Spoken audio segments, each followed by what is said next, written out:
Happy October, everyone, and welcome to the first 15 Phenomenal Facts video of the Halloween season. This week, we're going to be taking a look at one of the most influential horror films of all time, Nosferatu. This creepy classic, directed by F.W. Murnau, was released in 1922 and is still chilling audiences today. Casual fans of scary movies may have heard of this film, but hardcore horror fans know it as one of the most important films of the genre. Today we'll be looking at some of the most interesting facts about this illustrious film that maybe even some of the most hardcore vampire fans don't know. Without further ado, here are 15 phenomenal facts about Nosferatu. Number 15. Nosferatu means absolutely nothing, or rather, we don't know what it means. The common misconception is that Nosferatu means vampire. In reality, though, it actually doesn't have a meaning. Our best guess is that it's a corruption of the Greek word Nosphoros, which means plague carrier. When you look deeper into what shaped Nosferatu, such as the setting and the look of the monster, this makes a whole lot of sense. Number 14. Why does Dracula look the way he does? We've seen many different interpretations of Dracula throughout film history. We've seen the suave and sexual Bela Lugosi, the size and power of Christopher Lee, and of course, Gary Oldman's ridiculous fucking beehive. But nonetheless, Nosferatu has a unique look for their vampire that is heavily influenced by the vampires of European folklore, rather than the Stoker novel. This vampire is a representation of death, pestilence, and has the appearance of a rat. His fangs, rather than being the long canines that we're used to seeing, protrude from the very front of his mouth. Rats were known to bring plague, and similar to the name, look, and plot of the film, the plague is a very important element to the Nosferatu story. Number 13. The Spanish influenza and Bremen plague of 1838. With every vampire story, the time period in which it was made influences how it's told.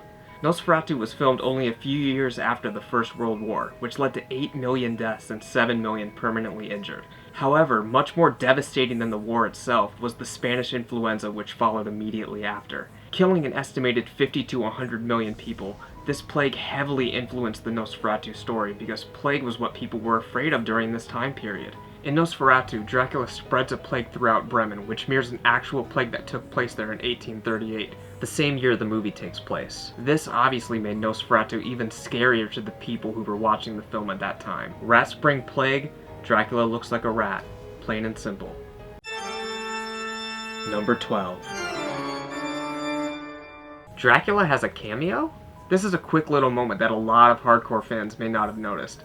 In fact, this is something I'm just now learning myself when I was researching about this. Towards the beginning of the film, the actor who plays the Count can be seen working at a desk and looking up briefly when Renfield calls for Jonathan. Of course, since it's such a quick moment and he isn't recognizable at all, this moment is one that slips right under people's noses. Speaking of that actor who plays Dracula... Number 11. Appropriately spooky actor. Very little is known about the life and career of Max Shreck. No, not that Shreck. Even though he was the star of over 40 features, he's pretty much only known for this one. Part of the reason he was even cast in this film was because Murnau found him strikingly ugly, thus making makeup very minimal. In fact, only false teeth and ears were used to create this iconic character. Fittingly enough, Shreck is the German word for terror, and yes, it was his real last name. His performance in this film was so effective that many people believed he was actually a vampire in real life. Number 10. Shadow of the Vampire. Playing on this notion of Max Shreck actually being a vampire, Shadow of the Vampire is a fictionalized look at the making of Nosferatu, where F.W. Murnau does in fact hire a real vampire to play the part. It's a great dark comedy with phenomenal performances from Willem Dafoe as the vampire and John Malkovich as the director. Although it's a work of fiction, Nosferatu was made so long ago that who knows what actually happened on set. For all we know, it could have been true. Number 9. It's the oldest surviving Dracula film. Released nearly 100 years ago, Nosferatu is the first on-screen adaptation of Bram Stoker's novel. However, there were a few films before it that featured the Dracula name. However, these films are lost and there is very little information known about them. 1 year before Nosferatu hit the big screen, there was a Hungarian film entitled Dracula's Death, or The Death of Dracula, depending on the translation. All that remains of this film is this grainy still, and from what we know, it didn't have much relation to the Bram Stoker novel. Some sources claim the film centered around an insane musician who believes he is Dracula, or that it centers around a girl in a mental institution who has recurring nightmares about Dracula. This is the only film known to actually exist. The Vampire Encyclopedia does claim that there is a Russian adaptation of the Bram Stoker novel from 1920. However, no images or any other information has been found, and I haven't seen it mentioned anywhere else other than this book, so this might not actually be real. Maybe in the future one of these films may rise from its earthbox, but until now, Nosferatu is the oldest surviving film to feature Dracula. Number 8. There are many different musical scores. If you've seen Nosferatu, you've probably noticed that in some parts the music doesn't necessarily match with what's going on in the picture tone-wise. This is because with nearly every release of the film, there's been a different soundtrack. The original score was played by an orchestra when it premiered in Berlin, but no recordings of the original music are known to exist. Home video releases of the film feature soundtracks that range anywhere from classical to electronic to jazz, because when I think Dracula, I think jazz. Yeah, makes perfect fucking sense, guys. Number 7. Shooting day for night. Nosferatu was made in a time where filmmaking was still very new. As such, there really was no way for the filmmakers to shoot after dark because you wouldn't be able to see anything. So instead, they had to shoot all the night scenes during the day. If you're watching a black and white version of the film, chances are you may not even notice that a scene is supposed to be at night. For example, there's a pretty hilarious scene where it appears as if Dracula's carrying a coffin in the middle of the street in broad daylight. In most releases, however, these scenes have been tinted blue to match what the filmmakers were going for, and hopefully prevent a few chuckles from the crowd in the process. Even though Dracula carrying a coffin like that is hilarious regardless. Number 6. You don't see Nosferatu that much. Time is up, my time is now. You can't see me, my time is now. Have you ever watched a horror movie and were just begging to see the monster? You wait around and you wait around with the human characters, just praying you'll actually see what you bought the ticket for? Well, Nosferatu is probably one of the first films to create this frustrating cliche. With a runtime of 81 minutes, Nosferatu only appears on screen for less than 9 of them. That means our title character is only featured for about 10% of the overall film. Although Nosferatu isn't seen very much, the mood and atmosphere still provide the audience with chills. Number 5. It was a key player in the film movement known as German Expressionism. German Expressionism was one of the greatest achievements in early cinema history.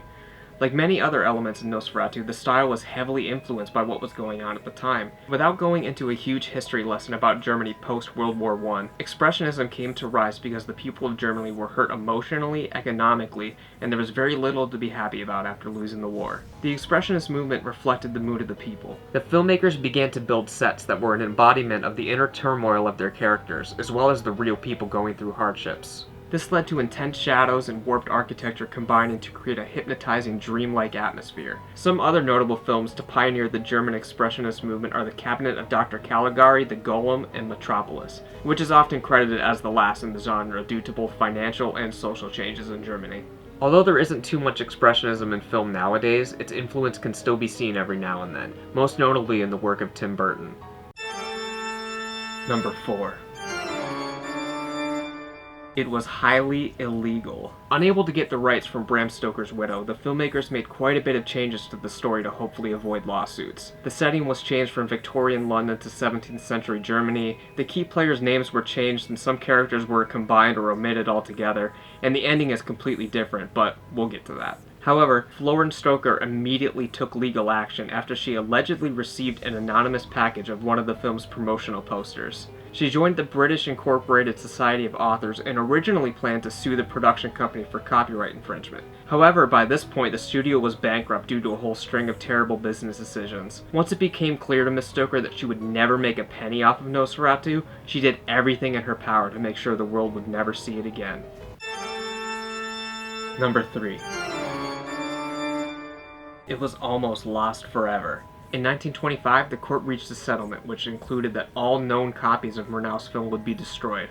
Luckily for us, however, Nosferatu proved to be even more difficult to kill than Dracula himself. Over the next several years, surviving copies began to turn up, and it's rumored that Miss Stoker would relentlessly track them down and incinerate them before her death in 1937. However, Nosferatu continued to live on and is today considered one of the best silent films ever made.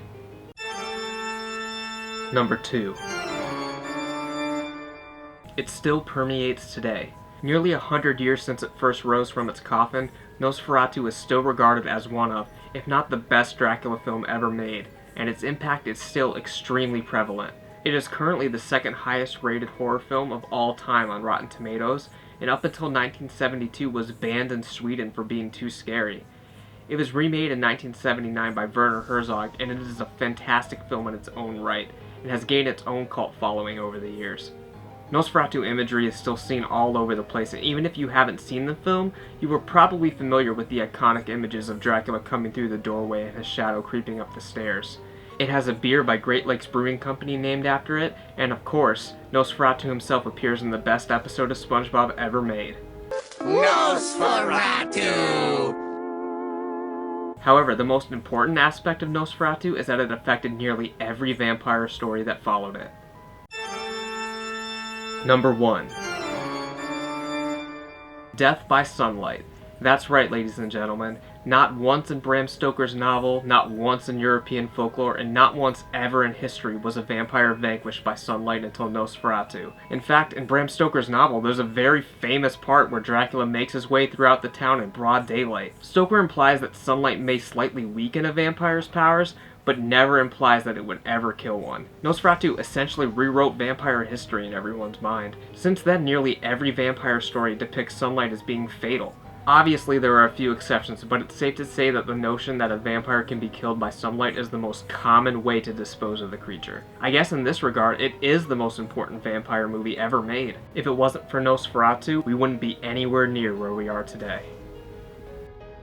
I hope you guys enjoyed my 15 phenomenal facts about Nosferatu. If I missed out one of your favorites, leave it below in the comments. Also, if you guys want to see more videos like this, make sure you subscribe to my channel. If you haven't listened to this week's episode of my podcast yet, make sure you click right over here to check that out. Also, if you're watching this after October 6th, click right here to see the very first episode of our show, Lost on VHS. Again, thank you guys so much for watching. Make sure to like, share, and subscribe, and I'll see you guys next time. Take care.